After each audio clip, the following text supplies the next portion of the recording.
누가복음 22장. 유월절이라고 하는 무교절이 다가왔다. 대제사장과 종교학자들은 예수를 없앨 방도를 찾고 있었으나 백성이 두려운 나머지 자신들의 행동을 숨길 방법도 함께 찾고 있었다. 그때에 사탄이 12제자 가운데 하나인 가룟 유다에게 들어갔다. 그는 다른 제자들을 떠나 대제사장들과 성전 경비대에게 가서 예수를 넘길 방법을 함께 의논했다. 그들은 자신들의 행운이 믿기지 않았고 그에게 두둑히 보상하기로 약속했다. 유다는 그들과 약속을 하고서 그때부터 무리의 눈을 피해 예수를 넘길 방도를 찾기 시작했다. 유월절 양을 잡는 무교절이 되었다. 예수께서 베드로와 요한을 보내며 말씀하셨다. 가서 우리가 함께 먹을 수 있도록 유월절을 준비하여라. 그들이 말했다. 우리가 어디에다 준비하기 원하십니까? 예수께서 말씀하셨다. 시내로 들어가면서 주의하여 잘 보아라. 그러면 물 한 동이를 지고 가는 사람을 만날 것이다. 그를 따라 집으로 가서 집주인에게 선생님께서 제자들과 함께 유월절 식사를 할 방이 어디 있느냐고 물어보십니다 하고 말하여라. 그가 너희에게 이미 청소를 마친 넓은 다락방을 보여줄 것이다. 거기서 식사를 준비하여라. 제자들이 가보니 모든 것이 예수께서 말씀하신 그대로였다. 그들은 유월절 식사를 준비했다. 시간이 되자 예수께서 자리에 앉으시고 모든 사도가 함께 앉았다. 예수께서 말씀하셨다. 내가 고난의 때에 들어가기 전에 너희와 이 유월절 식사를 함께 하기를 얼마나 기다렸는지 너희는 모를 것이다. 우리가 하나님 나라에서 다 함께 먹기까지는 이것이 내가 먹는 마지막 유월절 식사다. 예수께서 잔을 들어 축복하시고 말씀하셨다. 이 잔을 받아 돌아가면서 나누어 마셔라. 하나님 나라가 올 때까지 내가 다시는 포도주를 마시지 않을 것이다. 예수께서 빵을 들어 축복하시고 떼어서 그들에게 주시며 말씀하셨다. 이 빵은 너희를 위해 주는 내 몸이다. 나를 기념하여 이 빵을 먹어라. 저녁 식사 후에 예수께서 잔을 가지고 똑같이 하시며 말씀하셨다. 이 잔은 너희를 위해 붓는 내 피로 쓴 새 언약이다. 나를 배반할 사람의 손이 지금 이 식탁 위에 있는 것을 너희는 아느냐?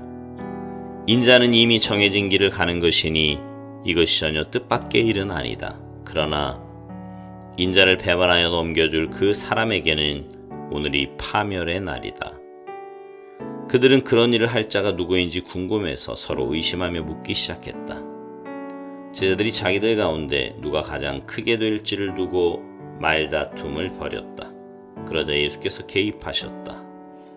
왕들은 위세 부리기를 좋아하고 권세 가진 사람들은 거창한 호칭 달기를 좋아한다.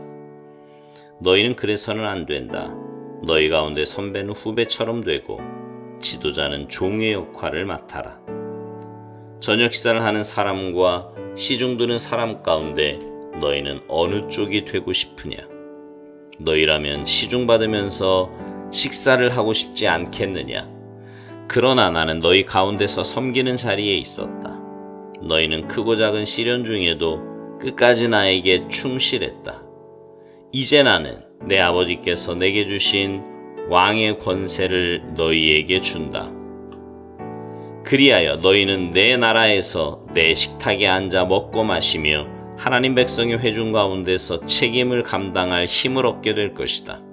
시몬아, 방심하지 마라. 사탄이 밀에서 결을 가려내듯이 너희 모두를 내게서 떼어놓으려고 안간힘을 썼다. 시몬아, 내가 굴복하거나 지쳐 쓰러지지 않도록 내가 특히 너를 위해 기도했다. 내가 시험의 시기를 다 통과하거든 내 동료들이 새 출발을 할 수 있도록 도와주어라. 베드로가 말했다. 주님과 함께라면 저는 무엇이든지 할 각오가 되어 있습니다. 주님을 위해서라면 감옥에라도 가겠습니다. 주님을 위해 죽기까지 하겠습니다. 예수께서 말씀하셨다. 베드로야, 안 됐지만 내게 이 말을 해야겠다. 수탉이 울기 전에 내가 나를 모른다고 3번 부인할 것이다. 예수께서 말씀하셨다. 내가 너희를 보내면서 꼭 필요한 것만 가지고 가볍게 다니라고 했을 때에 너희에게 문제가 없었느냐? 그들이 말했다. 물론입니다. 아무 문제 없이 잘 지냈습니다. 예수께서 말씀하셨다. 이번에는 다르다. 고난에 대비하여라. 힘든 시기가 닥쳐올 테니 필요한 것을 챙겨라. 너희 겉옷을 전당 잡혀서 칼을 구하여라. 그는 범죄자들과 한 무리로 여겨졌다고 기록된 성경 말씀의 최종 의미는 나에게서 완성된다. 나에 대해 기록된 모든 것이 이제 결말로 다가가고 있다.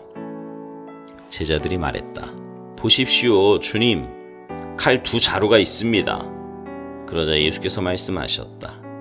그만하면 됐다. 칼 이야기는 그만하자. 예수께서 거기를 떠나 전에 자주 다니시던 올리브산으로 가셨다. 제자들이 그분을 따라갔다.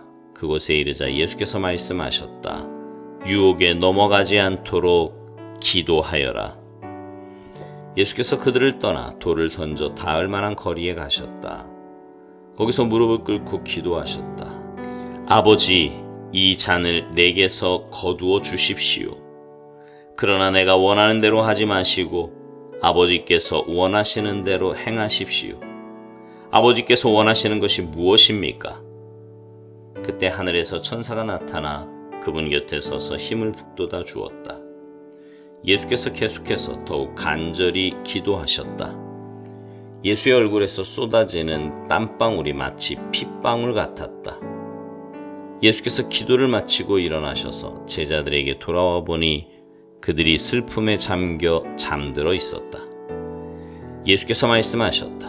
너희가 무슨 일로 자고 있느냐? 일어나거라. 유혹에 넘어가지 않도록 기도하여라. 예수께서 그 말씀을 하시자마자 한 무리가 12제자 가운데 하나인 유다를 앞세우고 나타났다. 유다가 예수께 입맞추려고 곧장 그분께 다가왔다. 예수께서 말씀하셨다. 유다야, 내가 입맞춤으로 인자를 팔려고 하느냐? 예수와 함께 있던 이들이 사태를 보고 말했다. 주님, 우리가 싸울까요? 그들 가운데 한 사람이 대제사장의 종에게 칼을 휘둘러 그의 오른쪽 귀를 잘라버렸다. 예수께서 말씀하셨다. 그냥 두어라. 그리고는 종의 귀를 만져 낫게 해주셨다. 예수께서 거기에 온 사람들 곧 대제사장과 성전 경비대와 종교 지도자들에게 말씀하셨다. 내가 위험한 범죄자라도 되는 것처럼 칼과 몽둥이로 내게 덤벼들다니 이게 무슨 짓이냐? 내가 날마다 성전에서 너희와 함께 있었지만 너희는 내게 손 하나 대지 않았다.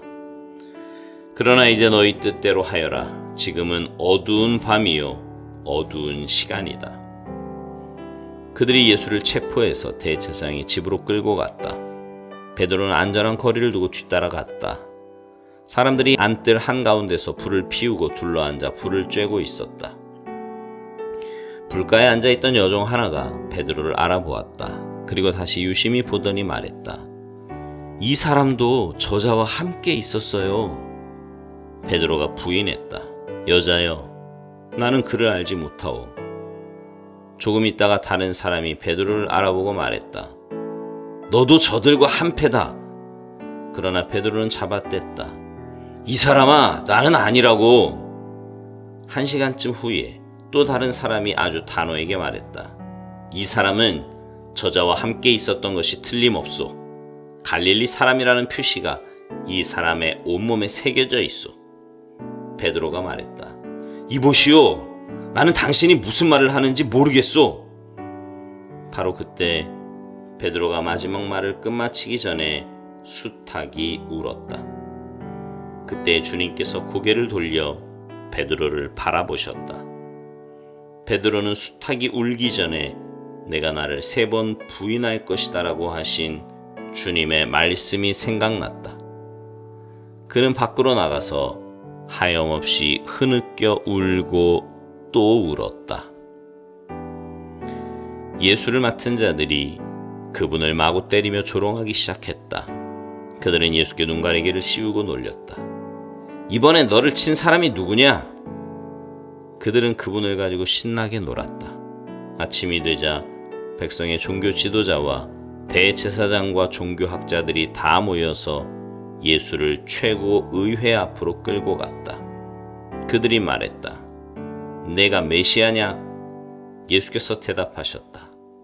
내가 그렇다고 해도 너희는 나를 믿지 않을 것이다. 내가 너희 질문이 무슨 뜻이냐고 물어도 너희는 대답하지 않을 것이다. 내가 할 말은 이것이다.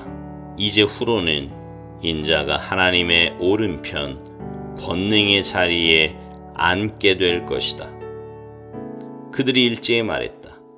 그러면 내가 하나님의 아들이라고 한 주장을 스스로 인정하는 것이냐?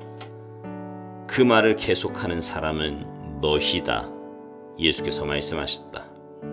그러자 그들이 마음을 정했다. 우리에게 무슨 증거가 더 필요하겠소? 우리가 들은 것처럼 이 자는 자기 입으로 하나님의 아들이라고 말한 것이나 다름없소. 아멘.